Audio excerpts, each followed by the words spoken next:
name is TJ Recupero. I'm on the school building committee. Thank you all for coming out tonight. I'm here along with several members of the school building committee, Catherine Weiss, Joe Buckley, Kathleen Monahan, Jake Dorr, the principal of the Wilkins and South, respectively. I think Dr. Joe Baeta, of course, and our project team, DRA, the architects, and Vertex, the owner's project manager. Excuse me. We did this earlier today, so my voice might be a little soft. So this all started, just to give you a brief 10,000-foot view of the project. This all started in 2010 when the town, by town meeting vote, commissioned a town-wide facilities master plan looking at all the buildings town-wide, seeing what deficiencies existed, getting some recommendations on what could be brought up to code or fixed or repaired, some general assessment. And at the time, the schools were, of course, among that. Two biggest school buildings that were identified were the South School and the high school. And then skip forward, I know that there was a statement of interest submitted to MSBA. I'll get into that in a second, and I'll be quick about this so you can hear about the project. But a couple of years later, there were statements of interest. That's the first step in the MSBA grant process, submitted for both the South School and the high school. In response to that, MSBA came out to Stoughton in 2004. I was on the select board at the time, and nobody else could make it that day, so there was a meeting, and I was the only one who could attend on the board. That's how I got involved in high school, and now this. Shame on me for not finding a better excuse. Having said that, we talked to MSBA. They did tours of both the school and the high school. At the time, they focused on the high school. There was more value to the community, more bang for our buck. South School was still on their radar because, frankly, the condition was much worse than the high school.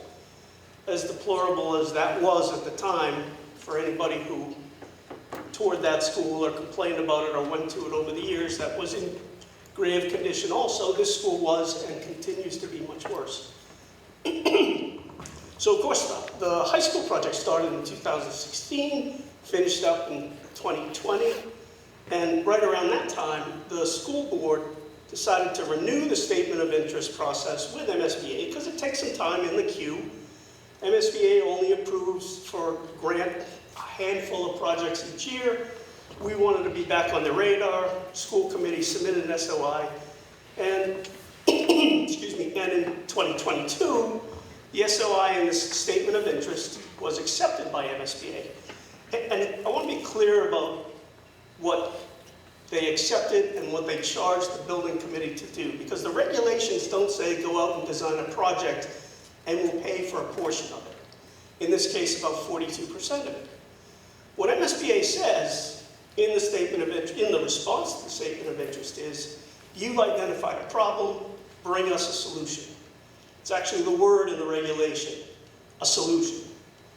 And that's something that I've been hitting on lately, is that we didn't focus on one single project, we focused on a solution. You'll hear more about that as we go on. Skipping ahead, we went through the feasibility study process when they accepted our statement of interest. And for the past year, we had to go through and study all aspects of the problem and find the most cost-efficient and the best solution for the town of Stoughton in this respect. So we came up with a combined, consolidated school with a 550 student capacity up to, I believe, 600. And that was to cover both the Wilkins School and the Jones School. Something you'll hear more from people more qualified than I. Which brings us here today. We went through town meeting. Town meeting voted this, needed a 2/3 vote. And the next step in the process is to have an approved debt exclusion vote. Debt exclusion is not a Proposition 2.5 override. Proposition 2.5 override is permanent. It exceeds the levy ceiling that's imposed under Proposition 2.5, which is, 40 years old now, Proposition 2.5. Debt exclusion allows the town to borrow over the levy ceiling 2.5%. for just this one project. And after this one project is paid for, that's no longer. We did it with the high school, and the town did it with the fire station also. So in this case, if you could flip to the next slide. So here's what we're proposing for the next stage in this, which is a June 11th special election vote. Whenever you get a debt exclusion, it requires a special election by the electorate. The total project cost is $114,000. Now, $1 million of that is already funded through a town meeting vote to fund feasibility, so it's really $113,000. The town's portion is $66 million plus or minus. And I have to step back because I don't have these numbers memorized, although we've talked about them enough. So I don't want to spend too much time on this because I don't want to spend the focus on what is a really solid project on a incorrect statement that I've heard of several times since. So the cost of this to the average taxpayer is around $318 a year annually in taxes. That represents, according to the town's financial manager, about 61 cents per $1,000 of house valuation. So the average house in Stoughton is, as of now, and it wasn't 6 months ago when we checked, this has just been updated. So these are fresh numbers with DOR and town's financial advisor being our source material, telling us that it's 61 cents per $1,000 for the cost of this project. The average home in Stoughton is about $512,000. That amounts to about a $318 charge for the average taxpayer. That percentage-wise, and this is what I was referring to about the misinformation that's going around, percentage-wise that works out to be about 4.79%.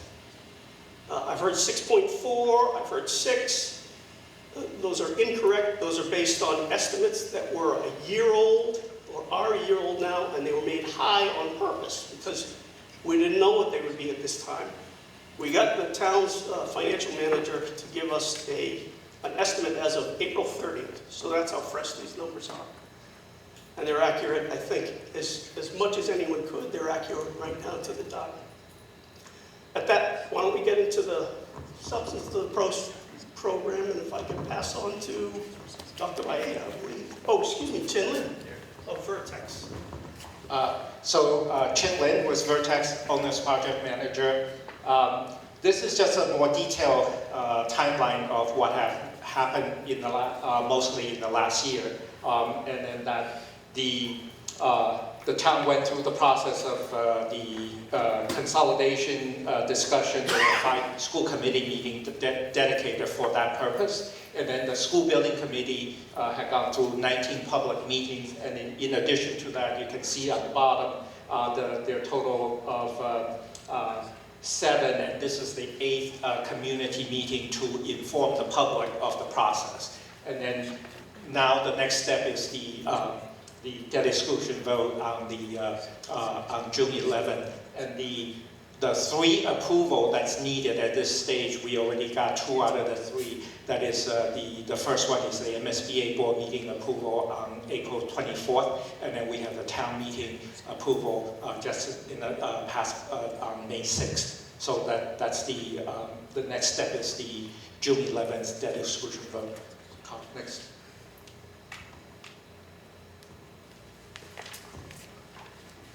Thanks, Chin. Joe Maeda, Superintendent of Schools here in Stoughton since July of this past year. And although some don't like it when I say it, I'm also a taxpayer in this community. I'm a product of Stoughton Public Schools, and I've lived here as of October for 50 years, having immigrated here to this country from Portugal when I was 5 years old. So I have a 2-part passion. One as an educator, and the second one as someone who lives in the community who believes in this. My child will not benefit from this. She's off to college. And I will be doing and making a decision like you all do, and I will be publicly speaking as a resident of the town in the near future on this topic as well. But tonight, as the Superintendent of Schools, I'm here to talk really about just looking around the room. I want you to look around this room, and I want you to take a look what's above you, what's to the side of you, what's below you, and what was made as a decision a number of years ago that the high school project was going to be the priority, and that this building would be the next priority, and that's where we are today. And I look at this from the academic, the social, and the well-being of kids, our staff, and the taxpayers. And let me talk to you about the taxpayers. We are not looking to build new elementary schools in the future. That is the reason why this is a consolidated project. And the big bird in the rearview mirror that's coming is the middle school. But literally after that, you're looking at consolidation, renovation projects of elementary schools. You're not looking at new elementary schools because we have 3 solid elementary schools for the near future.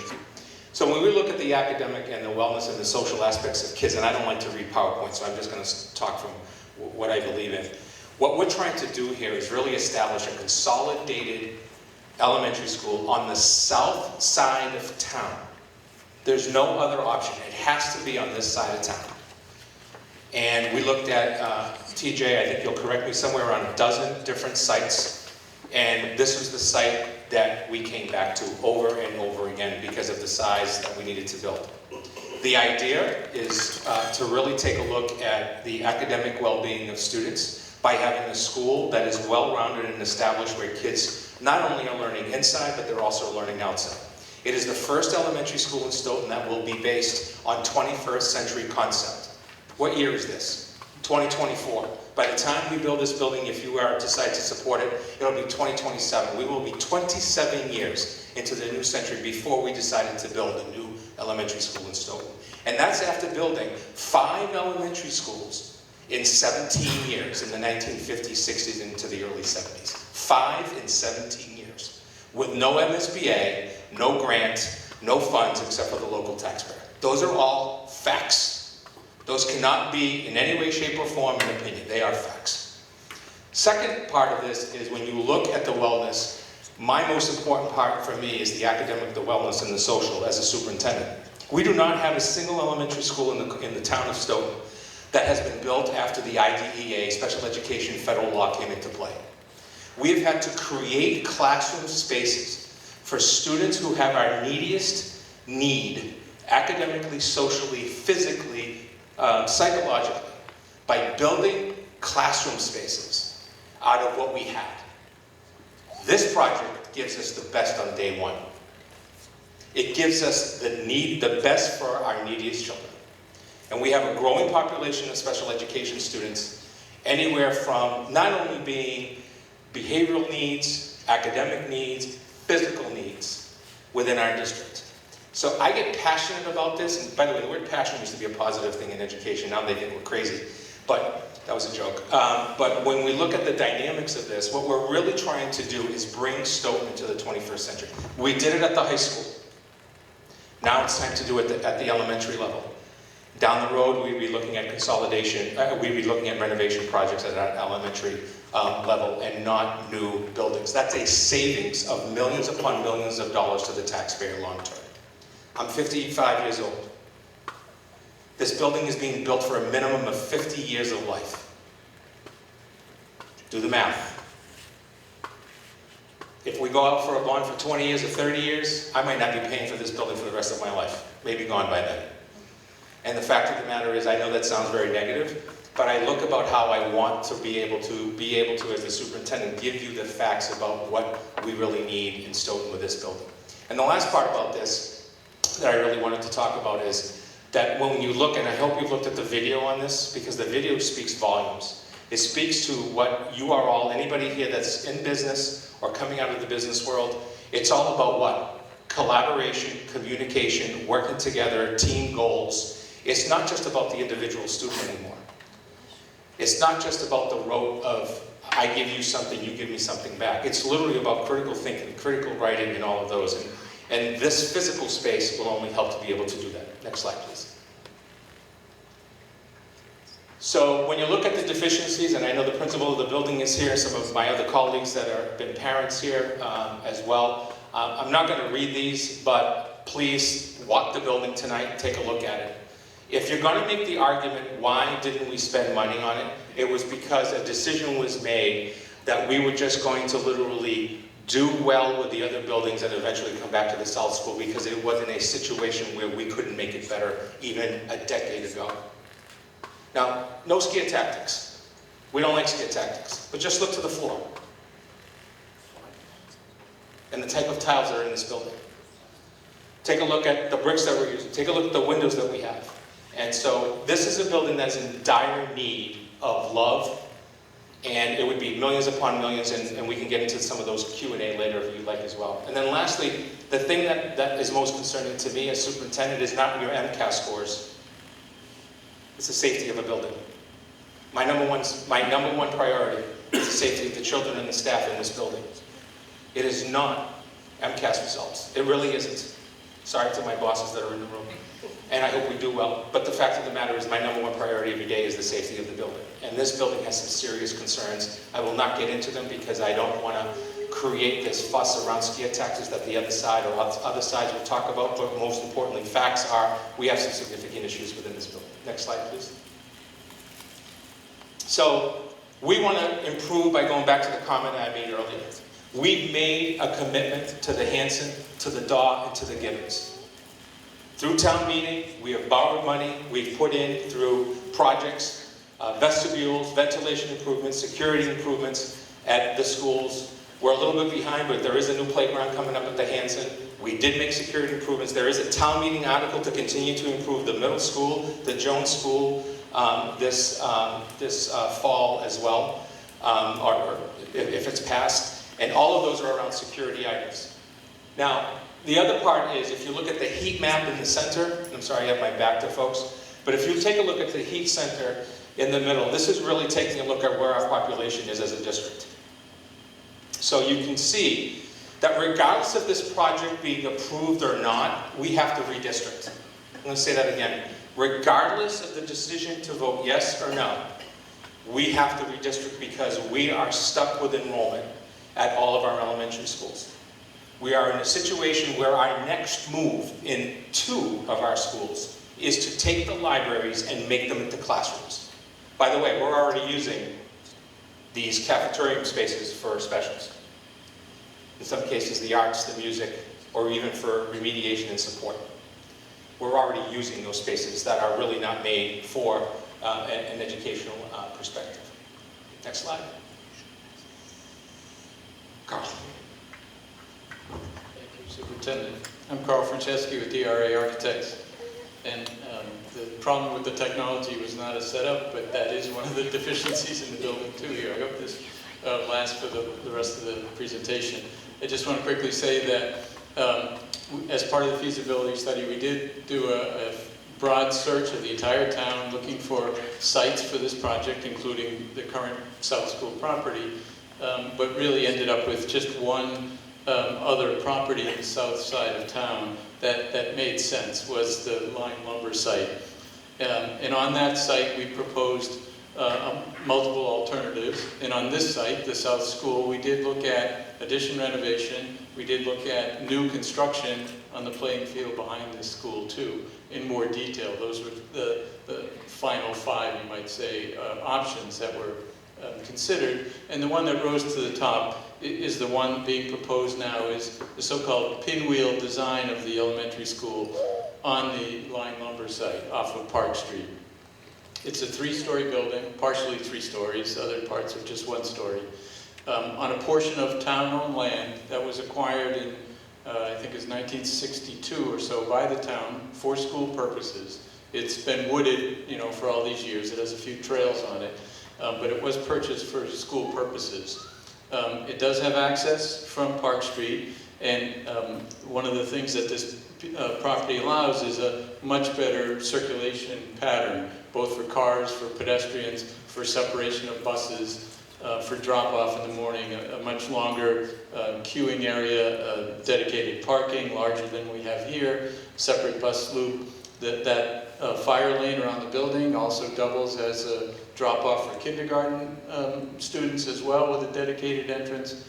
And then the design, the configuration of the building is a direct response to some of those goals that the superintendent enumerated about incorporating the out of doors, separating older children from younger children. The wings of the building allow to have a separate dedicated kindergarten play area on one side, older children on another playground, a paved playground off of the cafeteria, and so forth. And if I jiggle this, it seems to come back to life. So I have to stay close to this, I'm sorry. And then just to quickly share with you the rest of the building, there's kind of a 3-dimensional view looking at it, those blue wings of the building, those are the classroom wings. Each one of those represents a grade. So on the first floor is kindergarten and first grade, and then going up it's second and third, top floor is fourth and fifth. The rest of the building is one story. The yellow areas are the cafeteria and the gymnasium that are intentionally designed to be a separate wing, so they could be operated and the rest of the school closed off. So that's a real community feature of this.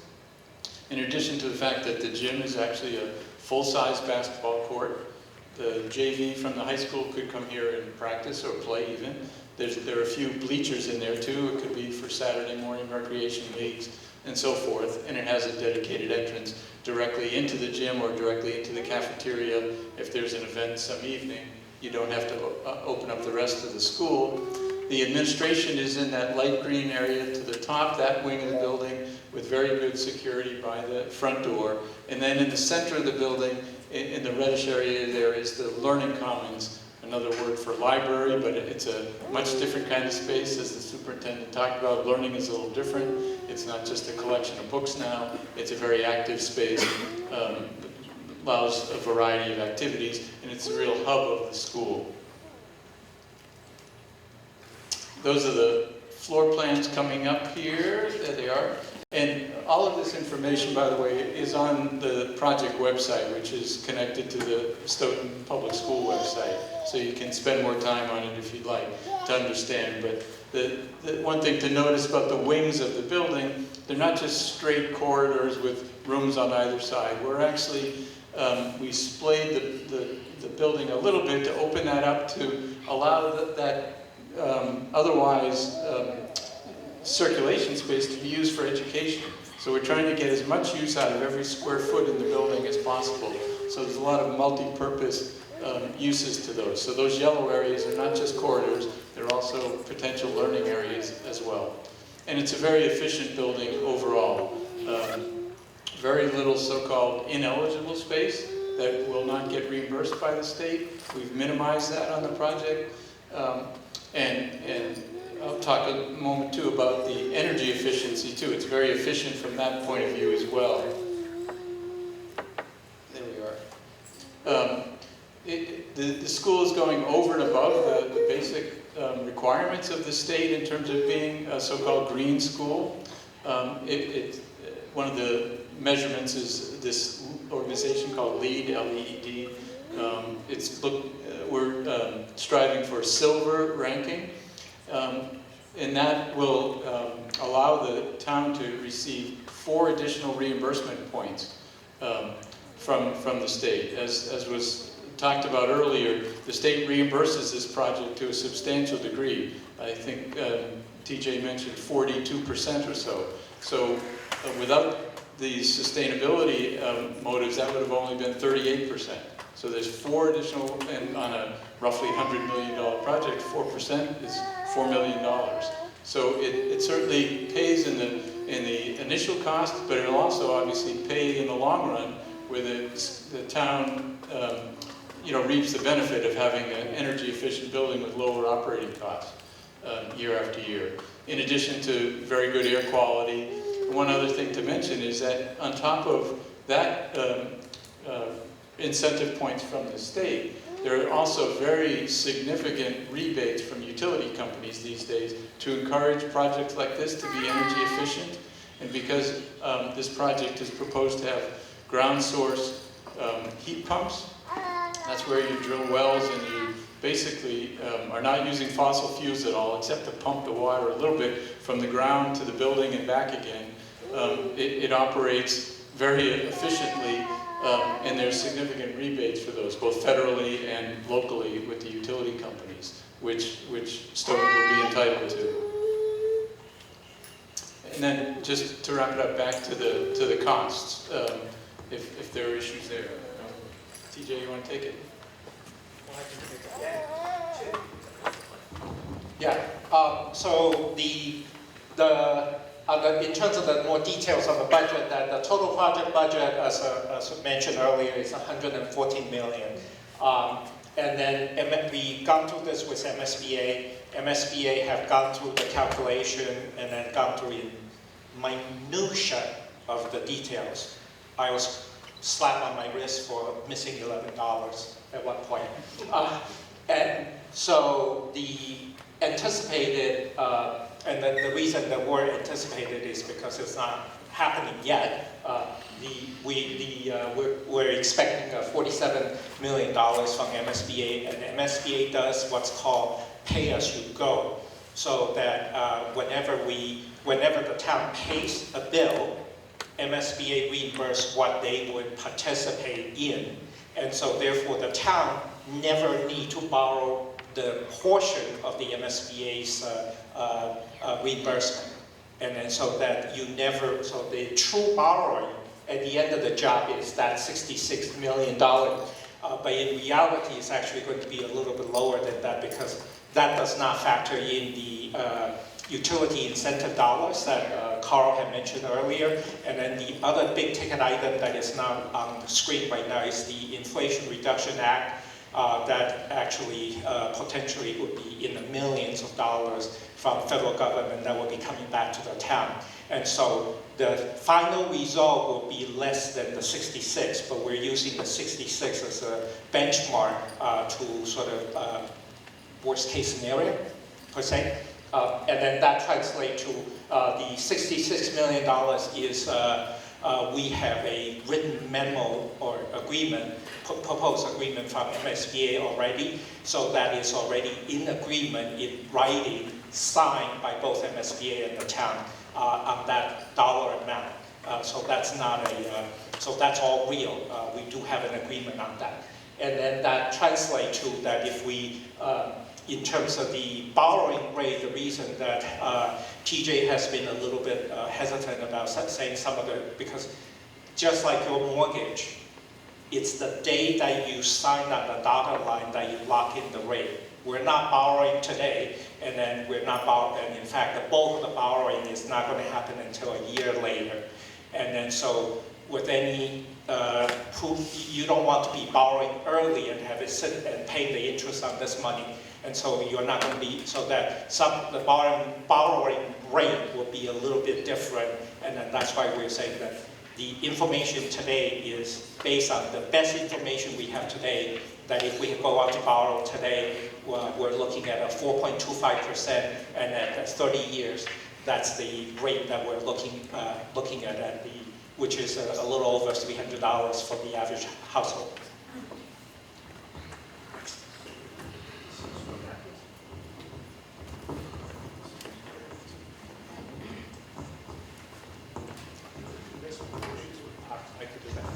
Yeah, and the typical question here is what happens if we vote no? Okay, the agreement that's signed with MSBA, if we vote no, then it's void. So therefore, that $47 million, it just the MSBA will be putting that back into their coffer and then give it to the next town, that next project that comes along, and then the town, Stoughton, will still be dealing with this building and Wilkin, because nothing on this side had changed. And so that you would still have to, you would need to, there will be another round of figuring out what is needed and how much money it will take to upgrade this building and then keep it running. And so that's already, and then if the town decides to go back to MSBA again, what happens is that then you go back to the back of the line and then you start applying again, and then that will be, usually it's somewhere between 2 to 3 years. So there's already about 3 years worth of work to get to here today. And then that also it will cost the town more money for the, typically that if you bring the same project back again, if MSBA does accept it, MSBA does not pay for the portion that they already paid. Because they say, well, you already done this once, we pay for that, and we're not going to pay for so the $1 million the town has already allocated and spent the bulk of it, the reimbursement, the next time around, the entire thing will be paid by the town. That's the way MSBA regulation works. And then the construction cost will escalate because you're looking at somewhere around 3 years, and at 3%-ish, we're going to get close to 10% inflation if everything runs smoothly, that you immediately reapply an MSBA, accept you in, and then that's a big if, because that we don't know. And then how do you fully renovate the building, and then so those are additional decisions to be made, and then and so that's where it's at. And then what's that plan B? I do not know.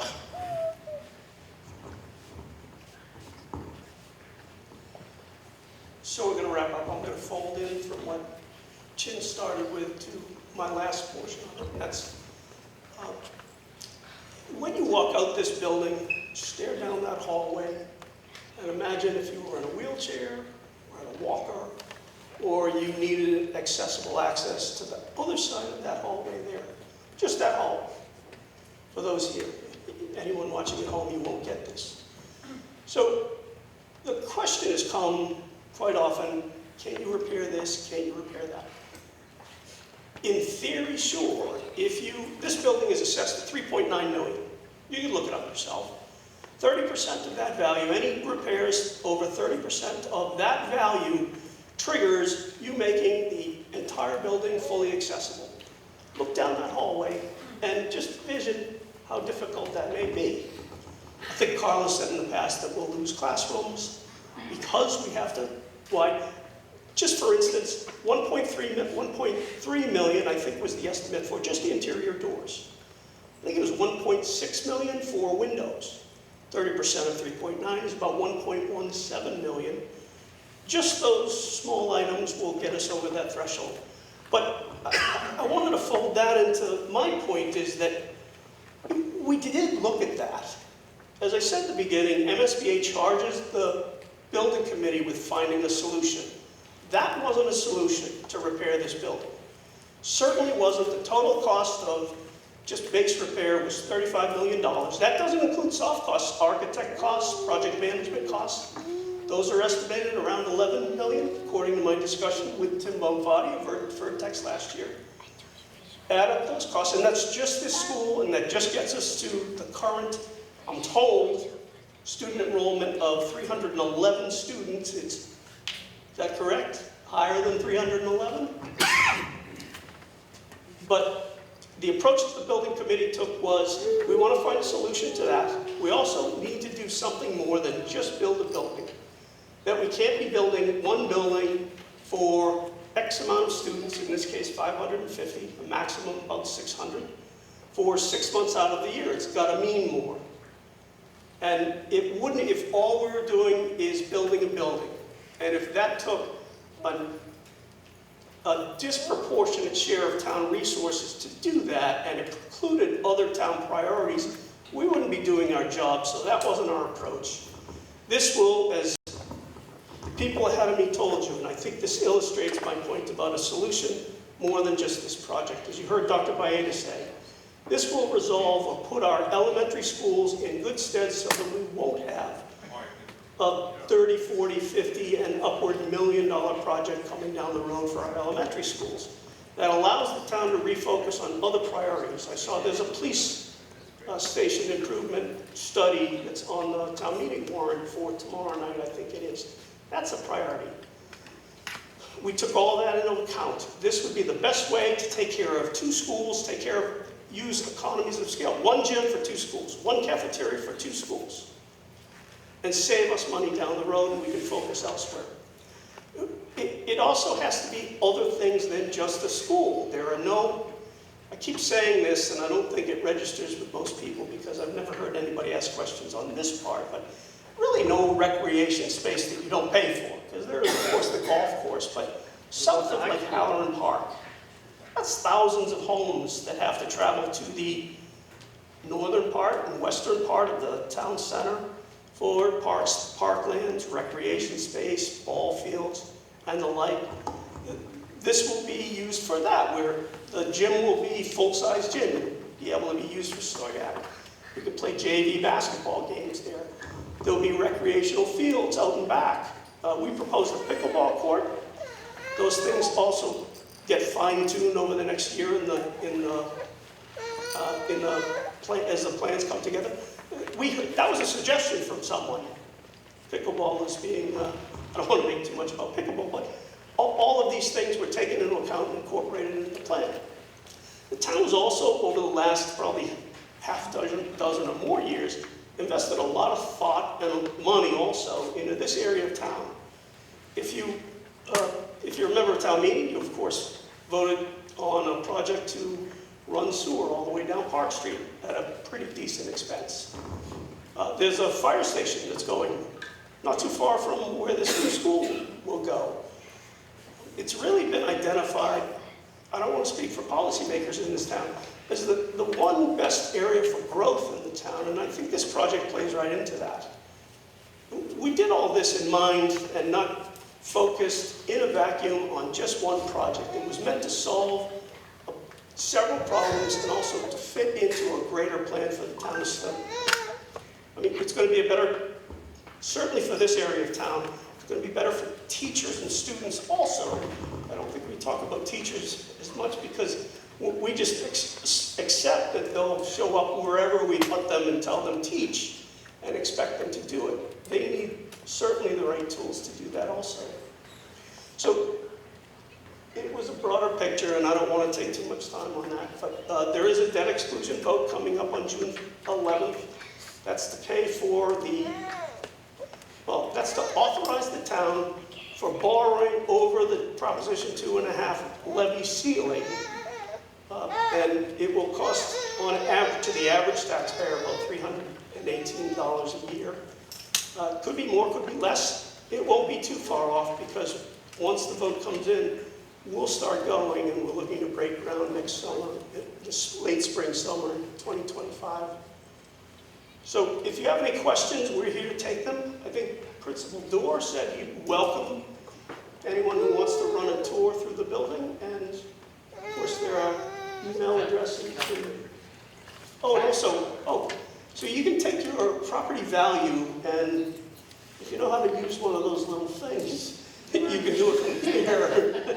But you can also, I think, go on our project website, and there's a link to it there. You can put in your property value, and if you don't know what that is, you can go on the town's assessor, on the town website, and the assessors have a list of everybody's property values. It's not your Truly or a Zillow. It's literally your town website. You can put your address or look at your most recent tax bill, and you can plug the number. I just did it for my parents this afternoon, where I plugged in their number because they were using a different number, and it became, whatever they decide to do. They're 80 and 82, but by having them go on there, it became a real number for them and not just a made-up number. Right. Some will be more and some will be less. Can I say, I want to say one more thing that I forgot to say earlier, and I apologize because you've been raising your hand. Yes, nobody on this side of the table has ever and will ever minimize the cost, but I want to point to some things as we've been drilling down these numbers that really I found remarkable and I think is important to get across. I don't know that it will register with everyone, but it did with me. So over the last 5 or 6 years, as I said, there's been investment in the town in capital projects, the high school, fire station, the sewer project down Park Street, some significant dollars. And interesting things have happened over that same time period. Tax rate, I think, as a policy choice, has been going down increasingly. Next year it's 12.73. Last year it was 13.55. Also, the data published on DOR, I'm not making this up, you can look it up yourself, but the portion, the percentage of your property value dedicated to paying local taxes has gone down, and the percentage of local income that goes to local taxes has gone down. And I only make this point because I think it's significant for one reason. It shows, just on the face of that data, that the town has been investing in its services, buildings, and whatnot. Property values have increased steadily. Yes, people's values have gone up, and yes, that means being taxed larger amounts on their property. But they've also been able to keep more of it because the percentage of your income dedicated to taxes, and the percentage of your property dedicated to taxes has gone down. So I can't make a connection that's based on any empirical value except for the data that you look online. The town's investment has done good things for this town and for the taxpayer. And for $318 for the average taxpayer, I think it's a good bargain, but I'll leave it to all of you. Ma'am, if I can ask you, please ask your question with my apologies too. No. So it's kind of a three-part thing. I wanted to find out how many, really? So my questions were this: how many students will this building serve when it functions as a regular school? The other part was, did we also kind of factor in where we have these big, we have so many immigrants coming in now looking for shelter from other places. And so there are towns that are getting kind of really impacted. Has that been looked into, whether or not this building will serve that kind of economic base, or are we seeing that in Stoughton? And the last part of that is that you also mentioned that in the future we're looking at maybe revitalizing the police department, and I also know the building by the train is going to be done. And is that part, is that on top of what we're looking at to fund this building? I can do the last part. Please. Okay. All I know about the police station is that they've been looking into Well, it's just general projects that we're looking at. right. That's one for sure. That building has been substandard for as long as I can remember. Back 2014, when I was on the Board of Selectmen, it was substandard back then. It has some problems. Beyond that, these two gentlemen are better qualified than I to address the other issues. Yeah, so MSBA utilizes a formula for how they are going to provide you an enrollment number. Right, it's their number. They utilize their own data scheme that says this building is built for 550 to 600. And this is what this building is going to be looking at. In terms, so we don't have a whole lot of say in that, right? It's their number. It's a calculation that they're going to utilize to come up with how much they're really going to give you as part of their grant process. Because you got to remember, there's 350 communities in the Commonwealth that are all looking for schools. And they're all on that list, if you will. The second part is that the migrant population, which is new to Massachusetts, is not part of the calculation of enrollment. They are separate. So we currently have 90 students in kindergarten through grade 12. We're going to be closer to about 130 next year, because we have a significant number of kindergarten students that are enrolling from the two shelters in town. We are hearing that we are not growing beyond that. In other words, that we're not opening another shelter. There's a lot of rumors out there about the Sinai Hospital, which is now closed. And just this Monday, yesterday, we got another verbal again that no, that's not in play. And there really isn't any other, quote, shelter in town that could be utilized. Now, the negative of all of that is that shelter process has taken away many of the rights of the town because they were hotels. They are no longer licensed as hotels.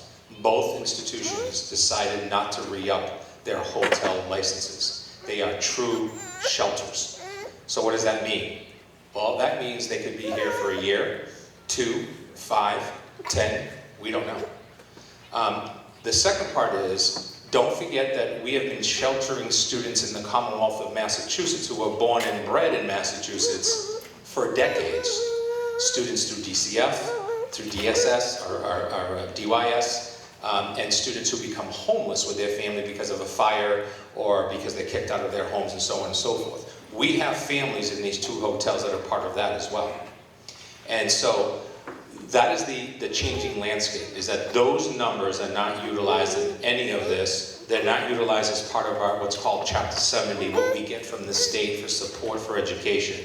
They're not part of that. Currently, and through the end of this coming month, it's $104 per student, per migrant student, that's enrolled on that day. So we just recently received, I just informed the school committee earlier today, we received $338,000, we received $43,000 right around January. We received another $338,000 earlier this month, and there was a miscalculation that we found in the state helped to correct it, and we're receiving another $125,000 on top of that. We will then get, that's through March 2nd. From March 3rd, or that Monday, through the last day of school, which is about 70 days, for each student that's a migrant that's enrolled, we'll get $104, and we'll get another check in July and August. That is why I froze the budget, unfortunately, back in the fall, because I had to use our current operational money to offset the costs of transportation, hiring more staff, and so on. And now we're finally being, quote, made whole. The problem is that we really don't know what this means for the fall.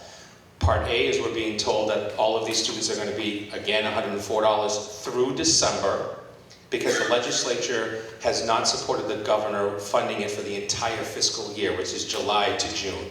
They're only going until December because they want to know how much is this really costing the taxpayers, and are we going to get any federal assistance? The second part of that is we're also hearing that only new enrolled migrant students we're getting 104 for. So that would mean only the kindergarten students that would be new and any new sibling that came about. So, and we're trying to get a straight answer from the legislature, and to be quite honest, I think everybody voted on a bill that, when you really look at the language, we're not 100% sure of. Representative Phillips has said that it's $104 per student for the students that are enrolled here. If those students were here for the entire academic year, September to June, that's well over $2 million. That is a game changer for Stoughton Public Schools, because that allows us to really offset, A, those costs, but also bank some money for long-term investments for the district for all kids, not just our migrant students. I hope that helps. I wanted to just mention, I know it's a little tough to follow the flickering site plan here, but one of the prudent things that we would do as designers is to think about future expansion. If this kind of enrollment were to continue beyond the, and it's more than 600 that the basic building could accommodate, but if it should go even further, one of the wings of the building has been planned that it could add, it's fairly small footprint, two classrooms, but it's 3 stories tall, so that's 6 classrooms times, say, 20 students. That's 120 more students. At that point, that's probably the largest elementary school you'd want, and you'd start thinking about other solutions and other locations, or restructuring grades, perhaps, to redistribute students. But the building can be expanded. Hopefully it doesn't come to that in the near term. That's further out, but it has been planned in. Other questions?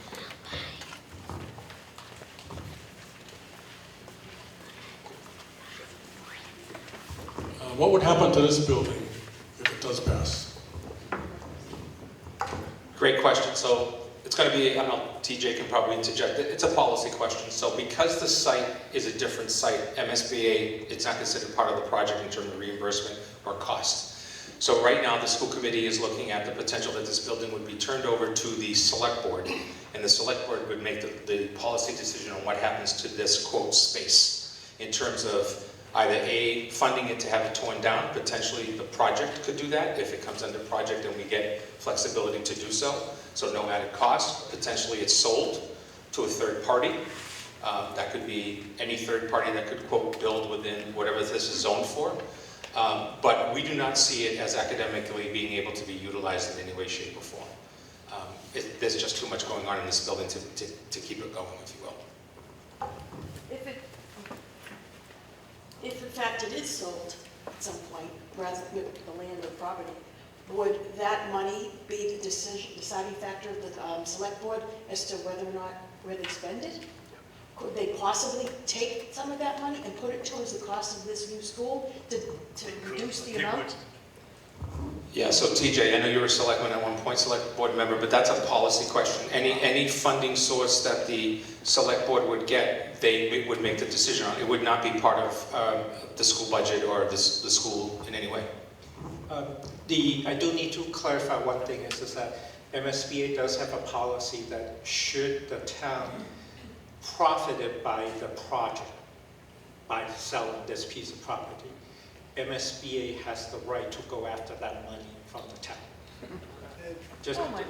that policy is there, and I don't know if they have exercised it. I just want to caution you ahead of time. So I have been looking into this question. It has not been exercised, but that doesn't mean that they can't exercise it. It's right.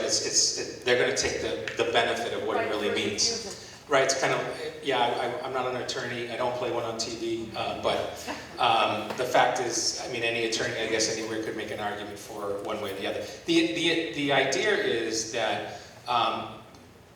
When you look at it, and I've been involved with 5 different projects, 2 of them, one of them renovation addition, 2 of them new buildings, and in every single case, I've had situations, and I'll give you a perfect example. Holbrook Public Schools built the first of its kind pre-K to 12 district. We took 3 buildings, made it into 1.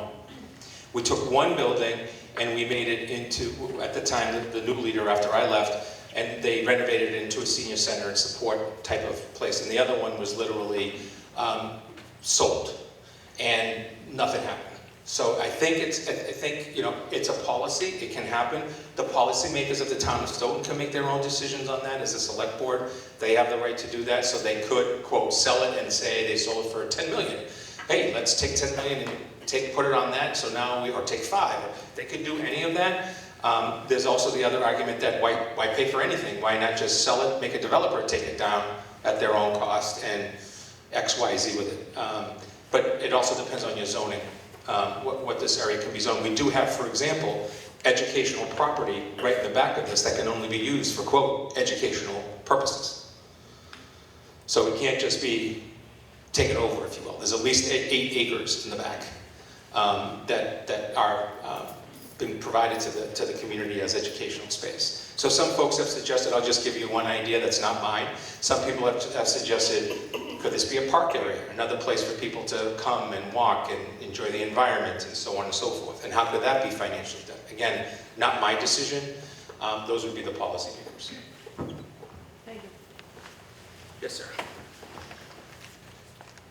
Hi, do you really think that we should be spending as much money on an elementary school as we paid on the high school? We're still paying for the high school for the next 25 years. We're paying for the library. We're paying for a new fire station. Considering it's only 1 of 4 or 5 elementary schools, it's an awful lot of money to put out for 1 elementary school. Yeah, you know, you're absolutely right, it is. And I think what's happening right now is we're in an industry, in a situation where we're not going down, we're only going up. What we didn't think we could afford is constant building of new elementary schools. Let's build a 300-person child here, 5 years up the road, another 3. Let's stick the middle school in there, then let's go after another one. We didn't think that would make any sense long-term for the town. I also think, and I'll say we are going to pay this because I'm part of it, right? 50 years without thinking, 50 plus years without thinking about a new elementary school. Longer than that. How much has the population in Stoughton grown in the last 50 years? Well, I can tell you right now, our projected population is to get to over 4,000 students over the next 10 years. We're going to grow by 11.5%. That is moving in to town. That doesn't speak about all the other stuff that we're dealing with. The turnover rate is incredible. We are registering students in Stoughton Public Schools every single day. Every day. And the registration office is in my building, up at the Jones. Every single day we're registering. Our projected numbers right now is we're going to go from a low of what we just have over the last few years of about 3,400 to a high of 4,300 students over the next 10 years. The town, I mean, I'm proud of living, of being a Stoughton. The town is in fact a destination place. 495, 95, 24, the Cape, Boston. And like it or not, because I get heat for this statement, still a reasonable living in comparison to other communities that are lined up to Stoughton except for cities. So yes, it's costly. I think what you're seeing is a huge cost increase in labor and in materials that came out of the recent COVID situation. I will tell you that the benefit to this is that MSBA for the first time has made its most significant square footage increase on the reimbursement in its history. I believe it's its history card. It's typically only goes up like $12, $13, $15, Mr. Buckley shaking his head a year. They just did an over $160 a square foot adjustment. And that's a benefit to us in getting more money in terms of those items that are reimbursable in the project. You don't need to build the Taj Mahal for an elementary school. So, you know, my pushback on that is always going to be, we decided through this project process to build a building that is going to be here for 50+ years. And that's energy efficient, that's up to date. And I'll give you a perfect example. You know the size of the high school, right? Okay. You know the size of the Jones School? Yes. Okay, it's more expensive for me to heat the Jones School right now than the entire high school in the wintertime. The Jones School is 1/5 the size. That's a fact. I can give you the numbers if you'd like a copy of it. We actually have the utility costs. That's incredible. A building that's 1/5, that's so old, and today with a state-of-the-art building that's already now, quote, old, right? Because it just opened a few years ago. The Taj Mahal comment is the same comment I heard about the high school when I was a town meeting member, superintendent in another community, and I was active in local politics. We needed to build something that we're proud of and that's going to be here for decades to come. And that's what this building does. It becomes our only elementary school that we are building more than likely over the next 50 years. Now, that doesn't mean we're not going to do renovations, additions at the other elementary schools to keep them up. We have been spending on roofs, windows, technology, right now ventilation systems at the dock, also at the Gibbons, because we want to keep those buildings not having to go back to the taxpayers for $30 million or $40 million or more, but to literally go back and say, can we borrow $2 million, $3 million for a roof? Can we borrow and not even ask for a debt exclusion? Or if we do a renovation, you're asking for something that's closer to $20, $30, $40 million, not something that's this big of a price tag. The last part is that, remember, everything that is going into this building is brand new. So we're coming, everything from the desks to the tables to teacher desks to chairs to the technology, everything that's coming into the building is brand new, not used, not in an auction. It's literally new. And the idea is 50 years plus. That's the goal. MSBA will not spend money on a building. I just did a renovation. I was part of superintendent. I did a renovation addition in my last community of a high school. It was a 5-phase renovation that took 2.5 years. It was a high school. It was madness for 2.5 years. And any of us that have been involved in renovation addition projects, my kids were eating bag lunches for 6 months. They couldn't have a hot lunch. Because what happened to my cafeteria? It was blown up and put in another part of the building. It was actually part of the addition part, 39,000 square feet that we added to the high school while we renovated the building. And it came out great. At the time, that was $35 million.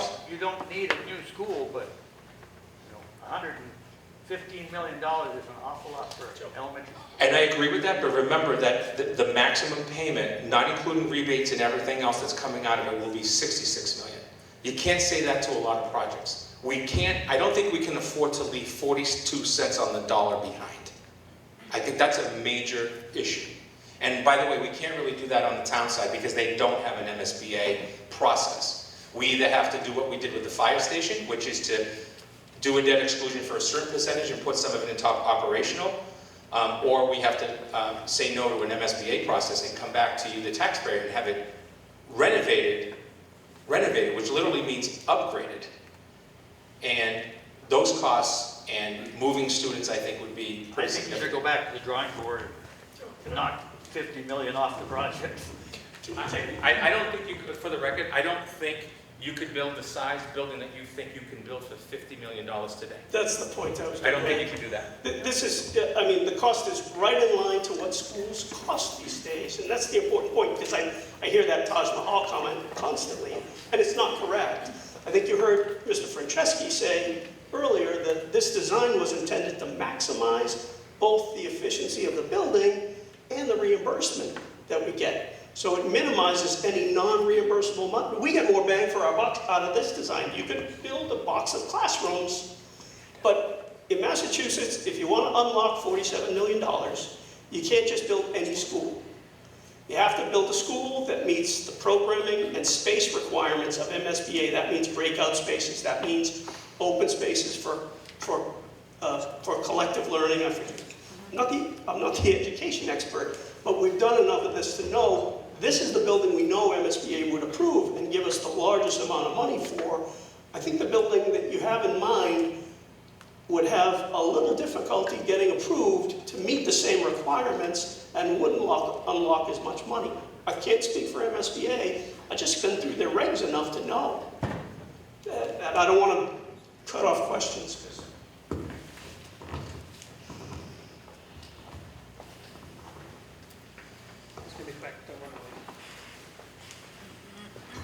What's the current population of the school? 315, is it? 315. What's the new school going to hold? Somewhere between 550 and 600 if we keep to what we consider our maximum class sizes. So you're not building one school, you're building 1 3/4 to 2 schools. Correct. So it's not one school for that price, but 2 schools. Right. So to your point, I think you're making not only the physical space issue, but remember, we're consolidating, and then the idea is to take the current Jones School preschool, leave the administration and take out the preschool, move the preschool to the Wilkins. Now, for any of you who don't recall, in 2000, Stoughton decided to go to universal kindergarten. It was 2000 because I was a member of the school committee with my friend Pat Janikowski in the back. We were both elected school committee members, and we moved to go from a fee structure of kindergarten, in other words, those who could afford to send their kids to school, to actually the universal. And we were one of the communities that was at the forefront of that at the time. The same idea is that universal preschool is coming. Now, it might not happen tomorrow or next year, but it's coming, simply because of the cost that it is to families to try to support their students, their children with that. And so it'll be part of an operational budget at some point within the school system. So the idea within the Wilkins is to turn it over into a preschool. Right now, I don't have the space to add more classroom spaces at the Jones School for preschool. I have 150 kids, 143 kids in that program right now, just for preschool. And that's those half-day models. And we're actually moving to a 5 half-day model next year as well. And that's required by law to support students on an IEP, and then peer model students that pay to be part of that program. So parents pay to actually send them. But universal is coming down the road in general. And so it is a consolidation. Now here's the other part that's really important, is that consolidation is going to give us some breathing room at our elementary schools. I had a question today at lunch that I thought was a great question. So if the students at the new school are going to have STEM and all of this new stuff, what happens to the kids that are left at the Hanson, the Daw, and the Gibbons? Well, the idea is that we are able to potentially open up space, and although they won't be new space, to be able to still do those types of curriculum development within those schools by alleviating the space needs that we have within our current elementary schools. Yes, ma'am.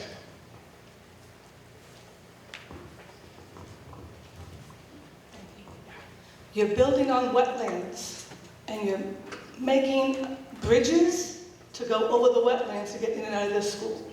Are those bridges included in all this money? yes. And how about the traffic studies?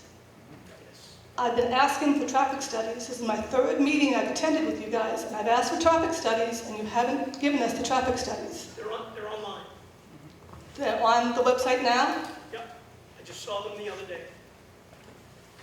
And we'll be doing more too. I mean, that's a preliminary traffic study, but it's online. If not, email us through the website and I'll send it. Okay, I'll do that. I'm not sure if I heard this right or not, because I saw it on the Stoughton news. But anyway, it's a question for you about students who are leaving the Jones School, going to the Wilkins. That's going to open up the Jones Schools for children who are district out, who have IEPs and everything. That will bring them in Yes. to Jones. Is that correct? So the idea that we have is, So the idea that we have with the site is an alternative education. We are currently we're only able to provide real true alternative education grades 6 through 12 out of district. And so I'll give you an example. Student causes a situation, ends up with a 45-day suspension from school. We can only service that student through either tutoring, if they're not on an IEP, not a good approach and leads to dropout, or 2, we provide them by going out of district, which is transportation and out of district costs, which can be 6 figures a year, right? Or even for a small amount of time. So the idea is to really look at that facility and say, how can we house some alternative programming and get students to stay in school, to not be dropouts? Because remember, a dropout costs us over $12,000 a year in state funding, right off the bat. That doesn't equal the loss to community and to that individual, right? So coming up with some alternative, and we do not have any other space. That's the problem. I have physically been visiting spaces in Stoughton since I came back into town as superintendent to try to find anything that would allow for me to create a place where these students could be safe, get an education by Stoughton Public Schools, potentially come back to school and graduate from Stoughton High School. We also have, and are working to enhance our Stoughton Academy program as part of that. But the idea really is to try to make sure that we're keeping students in school here in Stoughton, because we think it's better academically, because we know the kids, and B, we can provide them an alternative route to get to graduation and graduate from high school, which we think is the minimal that you should have as a high school diploma. And budget-wise? Well, I can tell you right now, if you take the number of money that I send for those situations out of town, I will save money in the operational budget. And we have a plan, I have a plan to bring to the school committee in the future, probably in the fall, that will show some of those positives and I'll give you a perfect example. A placement is costly, but I don't necessarily need to hire 20 new people. I might have to hire some new people because they're going to be in a different location. But the tuition costs and transportation costs are much better for us. And by the way, not the first rodeo of starting an alternative program that I've been involved with and saved money.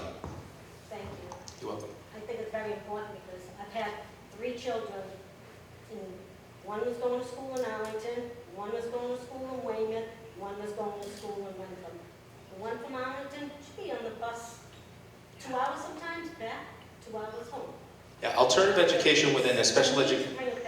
Alternative education within special education can be very meaningful because those children are involved in the day-to-day of sports and activities in most cases, right? But yet they're going out of district for their education. Now there are some kids who belong out of district, there's no doubt about that, especially when you're looking at therapeutic programming. But when you're looking at students who are struggling behaviorally, motivation in terms of school, not wanting to go to school, those are areas that we want to put some attack plans to.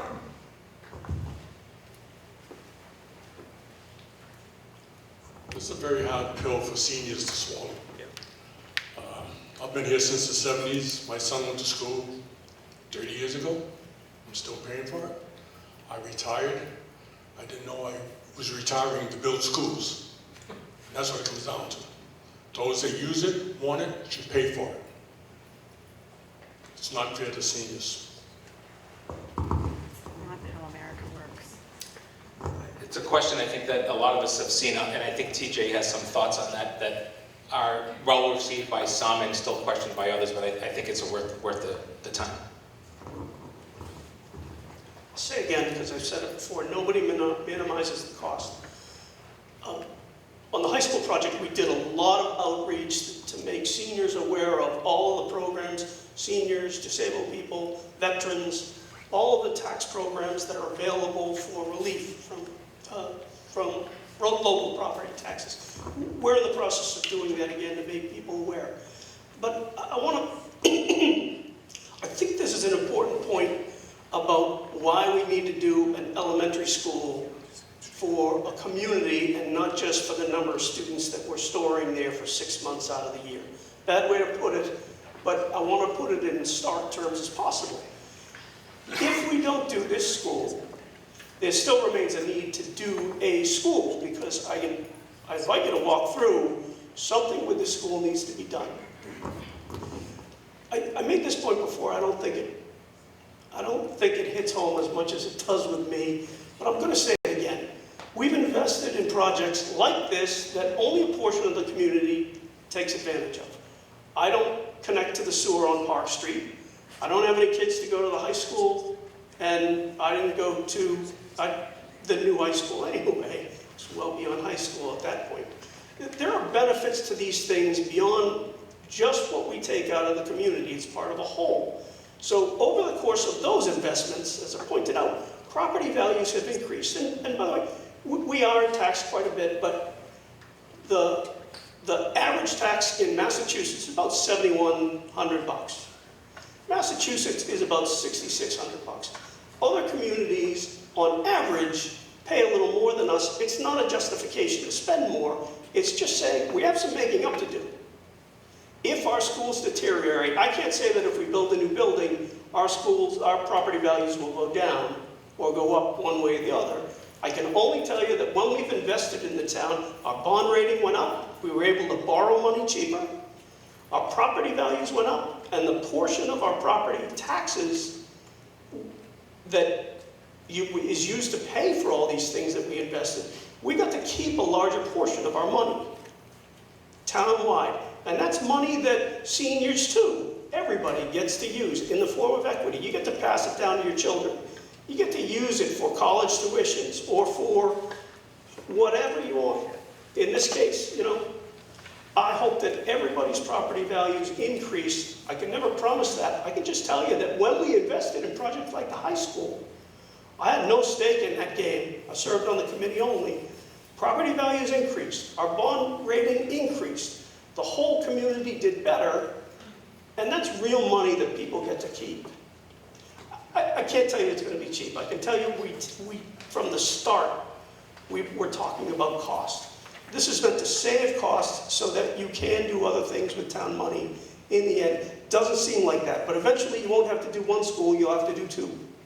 So we're taking care of one in the most cost-efficient way so you don't have to do that, and you can focus on other things you need. It's the best way I can explain it without having to say, sure, it's a cheap project, which I never ever will, because I pay too. As Joe said, he pays too. I think one of the things that's really interesting to me, and it hit home for me today, was for months we've been talking about the average assessed home at $475. In DOR, Department of Revenue just came out with our latest number for 2024 at $521. Home valuation, literally DOR 23 to 24, up $40,000. That's a pretty significant number as an increase. And our tax rate went down. And the tax rate went down. And the percentage of that value that you get to keep went down.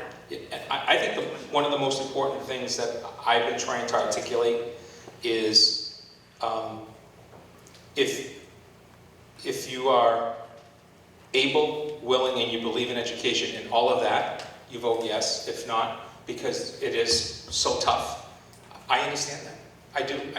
You're not the enemy, in my perspective, at all, or anyone else out there. You're not. You're doing it because this is what you can do as an individual for you and your home. I get that. Misinformation and scare tactics, I have zero tolerance for. So somebody goes to vote and they say, I just cannot afford it because of my Social Security doesn't, I get it. That's informational. That's somebody who's looking at their check every month and saying, yeah, TJ, I went to town hall and I got all these benefits and I still can't do it. It's still too much. I get that. I still think you're great people, no matter, because it is an individual decision, but it's based on facts and information. And like I said earlier, if you go in there and you actually type in the home valuation for your home, it gives you that number. Are you at 318 or are you at 199? And is that a difference maker for you or not? That's an individual decision that has to be made by every taxpayer within the community as a whole. Yes. She was first. No. You guys want to go together? Will you sing? No, my question is this. I understand everything about the school and what you're saying and the values that it'll bring to the community and so forth. But my question is this. We have other projects that are coming. And how much is that going to affect the increase in property taxes to pay for those on top of what would be paying for with the addition of this school? Feel like Phil Donahue here? Well, the only one that I know is in the works right now, in the planning, it's pre-planning stage. They're just looking for, I think it's $300,000 so that they can study how to improve the police station that is now substandard and has been for many years. So that's the only one that I know is being contemplated right now. Could be others. People. What about the train station? Is that gonna be on taxpayers? Well, Trade Station, from what I know about that, that's been paid for through Community Preservation Act funding. Actually, Carl, I think, worked on that. They're looking for a grant. They're looking for a They're not looking to Yeah. increase taxes for it. I think at worst it could be a borrowing line item, but that borrowing line item would not increase your taxes. It would come out of operational, and you'd pay it off over 5 years, 10 years, 20 years, like we do with other items. So the police station is the only one I'm aware of as to what the cost will be.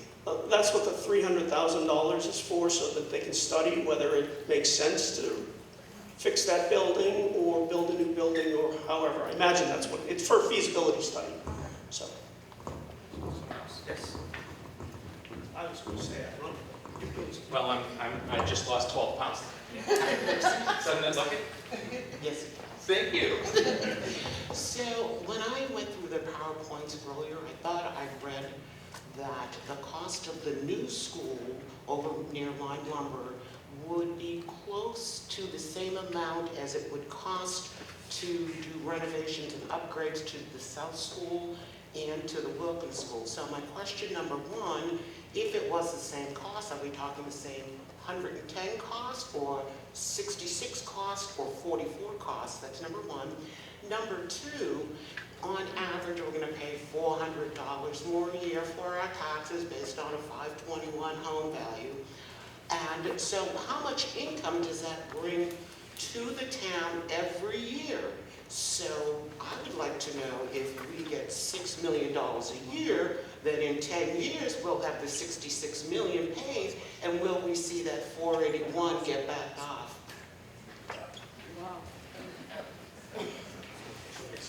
I know, I know, you gotta ask. They say it's a pay for it. I'm not sure I understood the second part about the income that we get from the, you said $6 million a year, I might have missed the.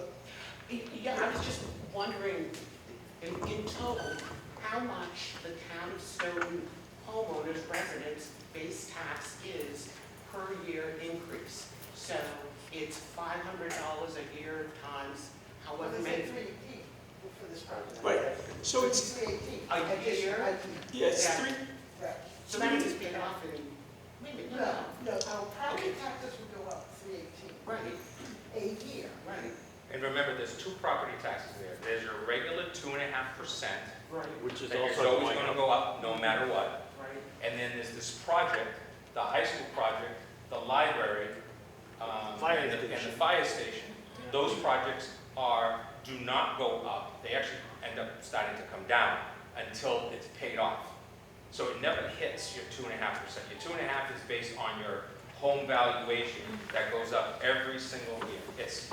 I always say taxes as death. They're half. But I wasn't talking about any of that, I was talking about the extra $500 we were gonna be charged per year, right? to it's pay off. 318 is the debt exclusion. Yeah, for the average homeowner based on the average residential Oh, I thought I value. saw 400 in the PowerPoints. Well, that's not our, So it yeah. was originally, we had a $475 That's what I was right, so on the that's why I was 400, and now it's a different number. It's more, basically, as I said earlier, It's on sale, right? it's on sale. Right. 318. It's 318 average. She's asking if it is at some point in time, once this is done and It paid, becomes zero. right, but do we get a decrease? No, you go from being, you're gonna start, let's say you're the average at 518, at 318. That 318 is slowly it's gonna come down to eventually hit zero over, I think it's 30 years, or 20 years. And so exactly, so it goes away, while the other taxes on the other side is paying for everything else that's going on. So your projects pay for themselves and don't go up, they come down, only as you're paying on the bond. Yeah, so the high school, for example, by the time we finish this, will be almost half paid off. I think it gets finally paid off in 2038. And so the other question, of course, was the renovations being equal to. Well, so the base repair estimates that we had to submit for MSBA, Carl, if I misspeak, please, I just don't want to walk over past the microphone. We're about $35 million each. And that was just, I said this before, and you can kick me or throw a shoe. But Tim and I talked about this, and I think I'm correct, it's about $11 million in soft costs, architects, project management. So it's $35 million just for the construction costs to repair this building, same for the Wilkins building, add about $11 million each for the soft costs attached to those, non-reimbursable by MSBA. So that's what you saw, I think, but that's where compared to the 66, take care of it. Of which, millions of dollars of that is going to go to modular classrooms, because I have to move the kids out of this building into another building while that's happening. This room would be closed at some point for months, and I'd have to come up with another place for a cafeteria. And I'll give you a perfect example of a high school where kids for 6 months ate in their classroom. High school kids. Then eventually into the gym, because we couldn't put them in this space, because we didn't have a kitchen for that amount of time. And I can tell you, the impact on learning that's a fact as well. Did that answer it? The 400, just so you say, that was our estimate. The people are still using, even though we've updated our numbers, but it was based, we created that $400 a year ago, and now it's still being used, so. I just went through Oh, the cool. PowerPoint, all I was trying to. You're right, though, that was the original. That was the number. Yeah. Is that really, if we don't vote for this project, bottom line is it's still going to cost us the same amount to make the renovations, in addition to losing the 47 million from the state and not being able to recoup it if we go back again for it. And you're not extending this building by a single foot. Right. You're not putting any extra space in this room. You're just literally getting down to the bones, and you're literally putting in the new windows, and you're repointing, and you're going to put a new floor in, and that type of stuff. And heating would all have to be done throughout the building. You know, the biggest issue that I have with this is the impact on the day-to-day operations of an elementary school within a phase-in project of renovation is pretty significant, number one. Number two, you're literally taking millions of dollars and giving it to a company to give me modular classrooms for a year or two, and you're getting no long-term benefit from that money. Zero. It's just some company getting their millions of dollars for giving me a place for the kids to stay for a period of time.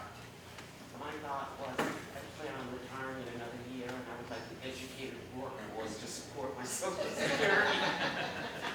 I'm with you. I'm not too far behind.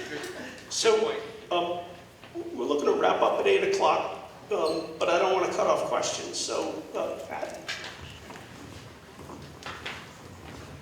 Go ahead, Phil. Thanks, TJ. My name is Pat. I've been a resident of Stoughton for 38 years. As Dr. Bayetta said, I served on the school committee for many years. And I am grateful for the taxpayers who helped pay for my son's education, K through 12, in the Stoughton Public Schools. I'm grateful to the taxpayers who are right now paying for my granddaughter, who's an aspiring 5th grader at the wonderful Dawes School. You know, I could say, gee, my husband just retired, which he did, and this might be a hardship, which it might, but education is for the common good. That's the way it's always worked, and it's just anathema to me, you know, that any parent would have to pay extra to send their children to Stoughton Public Schools. And as Dr. Bayetta mentioned, you know, there are some towns that charge for kindergarten. Yeah. And we said, when we were on the school committee, no, we do not want to charge our kids for kindergarten. So anyway, I'm a grateful resident, and I congratulate the building committee for all this hard work and the hard work to come.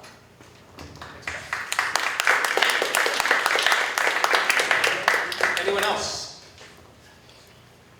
Okay. If you would like a tour, stay for 2 minutes, stay for 5, stay for 20. We're here. If you stay until 9, you're buying dinner. Just kidding. Stand up there. Well, stay as long as you'd like. Ask questions. We're all here for that, so please come up and thank you for coming and taking the time tonight for the great questions.